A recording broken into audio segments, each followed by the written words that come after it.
নমস্কার বন্ধুরা, কেমন আছেন সবাই? কেরালাই সংসার আরও একটি ব্লগে আপনাদের স্বাগত জানাই। আজ হচ্ছে আপনার বুধবার। আজকের দিনে ঈশানের থেরাপি থাকে না বলে আমি বাইরে যাই ভিডিও শ্যুট করার জন্য, কিন্তু আজ আর বাইরে যাব না, অনেকগুলো কাজ আছে। তো চলুন এই কাজগুলো করতে করতে আপনাদের সাথে একটু গল্প করি। ব্রেকফাস্ট খাওয়ার পর ঘরটা পরিষ্কার করলাম, আর অনেকগুলো জামা কাপড় জড়ো হয়েছিল সেগুলো ধুয়ে নিলাম। এবার একটু চুলে তেল দেবো, অনেকদিন চুলে তেল দেওয়া হয়নি। হালকা ড্যান্ড্রফও হয়েছে, তাই নারকেল তেলের সাথে অ্যালোভেরা আর পাতিলেবুর রস মিশিয়ে লাগাবো। এটাতে কিন্তু খুবই কাজ হয়। অ্যালোভেরা যেমন চুলের জন্য উপকারী, তেমনি স্কিনের জন্য। এখানকার প্রায় প্রত্যেকটা বাড়িতে অ্যালোভেরা গাছ দেখতে পাবেন। আপনারাও চেষ্টা করবেন বাড়িতে একটা অ্যালোভেরা গাছ লাগাতে। চুলে তেলটা দিয়ে কিছুক্ষণ রাখতে হবে, তো আমি ওই সময়টাতে রান্নাটা করে নেবো, তারপরে স্নান করব। শাশুড়ি মা তোরেন, ঢ্যাঁড়সের স্টু আর মৌরকারি। মৌরকারি মানে হচ্ছে দইয়ের একটা কারি বানিয়ে গিয়েছেন সবাইকে নারায়ণী প্র্যাকটিস করাতে। 1 সপ্তাহ পরে পান্দালাম প্যালেসে ওনাদের নারায়ণী পাঠ আছে। দইয়ের কারি দিয়ে ভাত খেতে মোটেই আমার ভালো লাগে না, তাই আমি নিজের মতো একটা কিছু বানাবো। আজকে একটা নতুন রেসিপি ট্রাই করব, আর এই রেসিপিটা সম্পূর্ণ কিন্তু আমার রেসিপি। এটা আমি কিন্তু কারো দেখে করছি না। আগে বানিয়ে খেয়ে দেখি, যদি ভালো লাগে তাহলে আপনাদেরকেও বলবো আপনারাও বানিয়ে খেয়ে দেখবেন।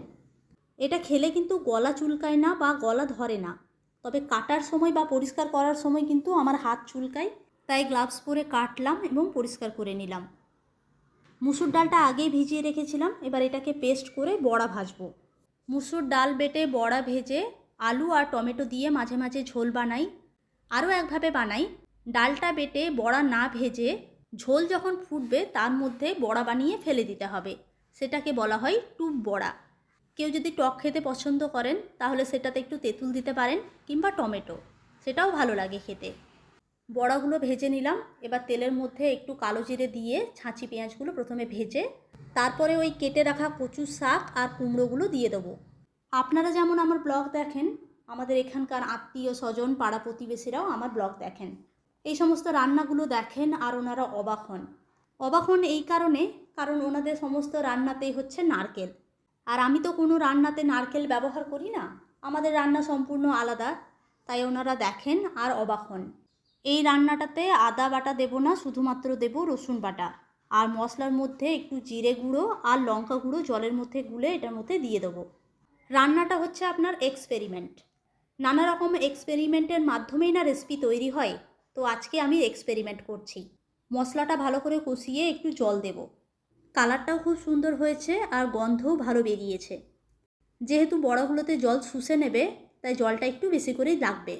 আমার ওই স্কিনের প্রবলেমের জন্য আমাকে আয়ুর্বেদিক ডাক্তার ঝাল মশলা খেতে মানা করেছেন, তো একটা কাঁচা লঙ্কা না দিলে ভালো লাগবে না বলে একটা কাঁচা লঙ্কা দিলাম। তো এটা ফুটে গেলে 1 চামচ ঘি দেব। আজকে কিন্তু আমি এক্সপেরিমেন্ট করছি, তো ঘিটা দিয়েই দেখি টেস্টটা কেমন লাগছে। তো আমার রান্না কমপ্লিট, এবার স্নান করে খেতে বসবো। বাড়ির সবার খাওয়া হয়ে গেছে। আমার এই রান্না করতে করতে শ্যুটিং করতে করতে অনেকটাই লেট হয়ে গেল। তো চলুন আর দেরি করব না। এটা হচ্ছে আপনার বিনসের তোরেন। আজকে গাজর ছিল না বলে শুধুমাত্র বিনস দিয়েই বানিয়েছেন। আর এটা হচ্ছে আপনার ঢ্যাঁড়সের স্টু। এটা নারকেলের দুধ দিয়ে বানানো হয়েছে। দইয়ের যে কারিটা উনি বানিয়েছেন সেটা আমি ভাত দিয়ে খাই না, আমার ভালো লাগে না। কখনো কখনো আমি চুমুক দিয়ে খাই, কিংবা আমি শুধুমাত্র দই রেখে দিই, তাতে কখনো কখনো নুন দিয়ে আর কখনো কখনো চিনি দিয়ে খাই। দাঁড়ান, খেয়ে দেখি রান্নাটা কেমন হয়েছে।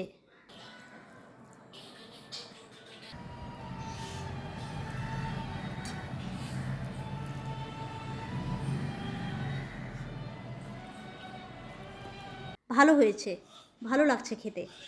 আপনারাও একবার এইভাবে বানিয়ে খেয়ে দেখবেন তো আপনাদের কেমন লাগে।